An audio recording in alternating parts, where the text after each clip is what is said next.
hay-adda culimaawidiinka Soomaaliyeed ayaa si weyn u soo dhaweysay go'aamadii ka soo baxay wasaaradda cadaaladda iyo arrimaha diinta kuwaas oo ku saabsanaa in aan baayac mushtarka la wadi karin oo dhaqdhaqaaqa ganacsiga dhammaantood la joojinayo xilliyada ay socoto khudbadda salaada Jimcaha.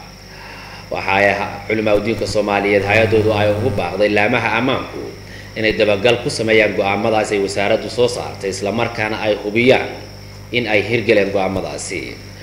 تفاصيل وركن وريها حسن محمد أبي كربنتوري أيا نوحيا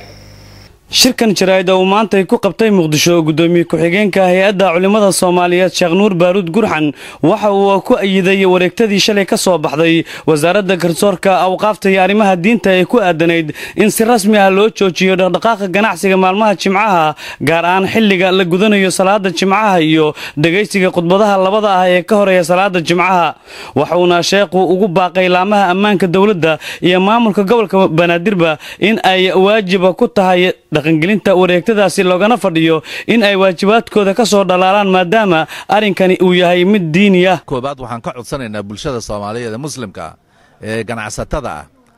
haddii xilliga salaadu ay soo dhawaato maalan 5 saac iyo nusba marka la gaadho meel furan inayna jirin oo dadku Ilaahay ay ka cabsadaan ayagoon cidi dabada ka wadin Ilaahay inay ka cabsadaan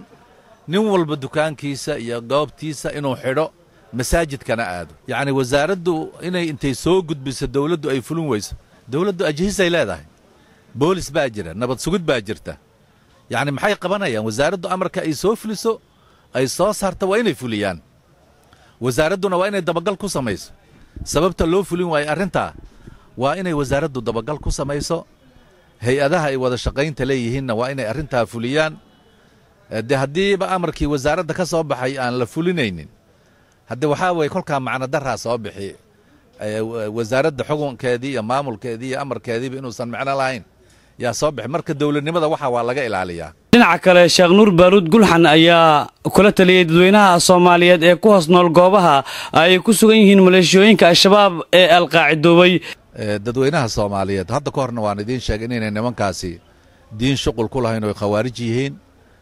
haddana waan idin sheegayaa meelaha ay joogaan waxba la tacaamulina ciddi iska celin kartana inay inta hubka qaada iska dhiciso aad bay runtii u haboon tahay sababtoo ah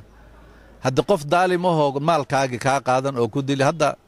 maalin dhawateeda cadu ayaga sheegay waxay keeneen bageel dhicis bay keeneen yani in la iska dhiciyo mooyaane xal kale ma laha Soomaalida saasaan u sheegay guud ahaan shacbiga Soomaaliyeed. Xasan Matoore TV-ga qaranka Soomaaliyeed Muqdisho.